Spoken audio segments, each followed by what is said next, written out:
Corona संक्रमण की दूसरी लहर अब धीमी पड़ चुकी है। रोज मिलने वाले मामले अब 50,000 से भी कम हो चुके हैं और अब इनमें गिरावट जारी है। दक्षिण भारत के कुछ राज्यों को छोड़ दे तो अधिकांश राज्यों में दूसरी लहर अब पूरी तरह से थम चुकी है, जिसके बाद लॉकडाउन और कर्फ्यू से लोगों को छूट मिलने लगी है।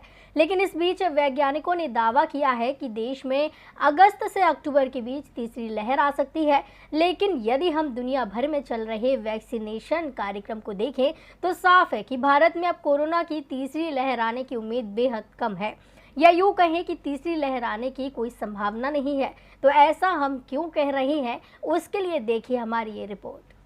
भारत कोरोना की दूसरी लहर की परेशानियों से अब उबर रहा है। रोज मिलने वाले मामले भले ही 50 के करीब बने हुए हैं, लेकिन इनमें लगातार गिरावट देखी जा रही है। ऐसे में ये साफ है कि कोरोना की दूसरी लहर से देश निकलता दिख रहा है। अब तीसरी लहर को लेकर जरूर डर दिख रहा है, लेकिन कोरोना संक्रमण का दुनिया भर में जो ट्रैक रिकॉर्ड है उसे देखें तो भारत में अब कोरोना की तीसरी लहर आने की कोई संभावना नहीं है, क्योंकि जिन देशों में कोरोना वैक्सीनेशन कार्यक्रम तेज गति से हुआ है वहां कोरोना की अगली लहर आई ही नहीं।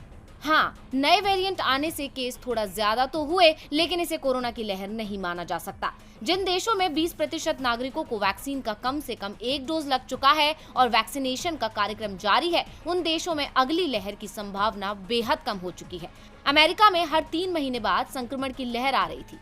20% आबादी को सिंगल डोज लगने के बाद अब 5 महीने बाद भी कोई लहर नहीं आई। ब्रिटेन में हर 3 महीने में संक्रमण की लहर आती रही। 20% टीकाकरण के बाद डेल्टा वेरिएंट पहुंचा तो रोज मिलने वाले केस 10,000 तक ही पहुंचे, जबकि पहले यहां 65,000 केस आ रहे थे। इटली में दूसरी लहर 3 महीने, तीसरी लहर 4 महीने बाद आई।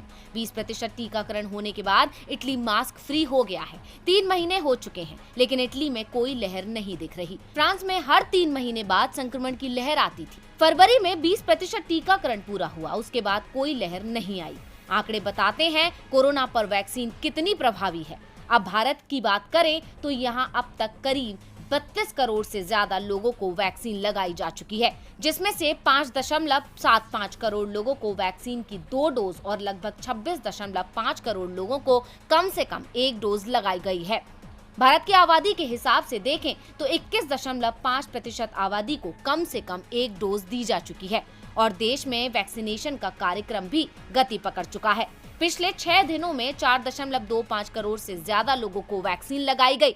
अगले 3 महीने में 65 करोड़ डोज सरकार को मिलेगी। जाहिर सी बात है कि सितंबर तक देश की 50% से ज्यादा आबादी को कम से कम 1 डोज वैक्सीन का लग चुका हो। ऐसे में देश में कोरोना की तीसरी लहर आने की उम्मीद नहीं है।